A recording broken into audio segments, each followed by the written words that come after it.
The alder woods north of Hattusa were still and tranquil. The noonday sun blazed in the cloudless pastel blue sky, and all was quiet but for the croaking cicadas and the occasional drumming of woodpeckers. When a branch near the southern tree line shuddered, a flock of song thrushes scattered. The muscled arm reached up to still the branch. Bagrat, the amber-haired Kaskan scout, fell to one knee, eyeing the pale-walled hillside city beyond the forest. As a youth, fireside yarns about this place had stoked his dreams.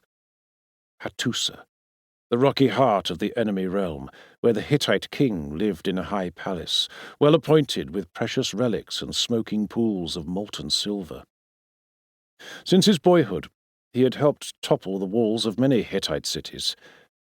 But this was a city like no other. Such stout walls, such high towers. Too high, surely. The trees behind him rustled again.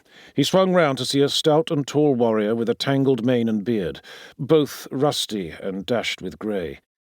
He was crowned with a bronze cap, a glaring lion's skull fused to the metal, the two fangs stabbing down to serve as cheek guards. A fine black leather breastplate, engraved with a swirl of silver, hugged his torso, and he wore a vicious double-headed axe across his back.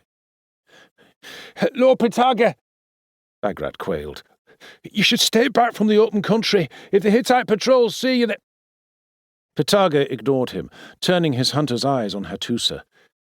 He lifted one foot up on a rock and rested his arms across his knees, a ravening half-grin pulling at his lips. "I do not fear the Hittite soldiers, Scout, and I will show that."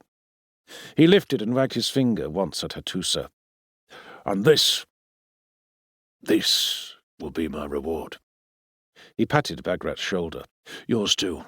Aye, before winter comes, those walls will tumble, the streets within will run red, and not a soul will be spared." Bagrat felt a shiver of excitement at the grand claim, his earlier misgivings suppressed. Such was Pitaga's gift. The Lord of the Mountains could inspire the 12 tribes of the north like no other. He looked at Hattusa again. Perhaps it was possible. From behind, somewhere in the woods, a distant scrape of rock sounded. Alarmed, Bagrat's head snapped round, peering through the trees. Nothing. Then he noticed how Lord Pitaga's gaze looked not into the woods, but above. A sheer-sided ridge of silvery granite protruded from the heart of the forest like a shark's fin. The shaded southern side was etched with a grand scene of the Hittite divinities.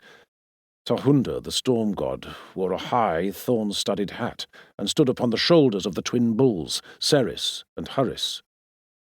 The carving was ancient, cracked, dotted with falcons' nests and threaded with vines. Bagrat was confused for a moment. Then he saw what had drawn his master's eye. Scaling the rock face high up, there was a lean, dusky-skinned boy, a Hittite boy, wearing just a pale linen kilt. He was merely a dot by the storm god's neck. And even from here, it was clear he was in trouble. Pitaga's half-grin widened. "Into the woods, Scout. I haven't shot my bow in months."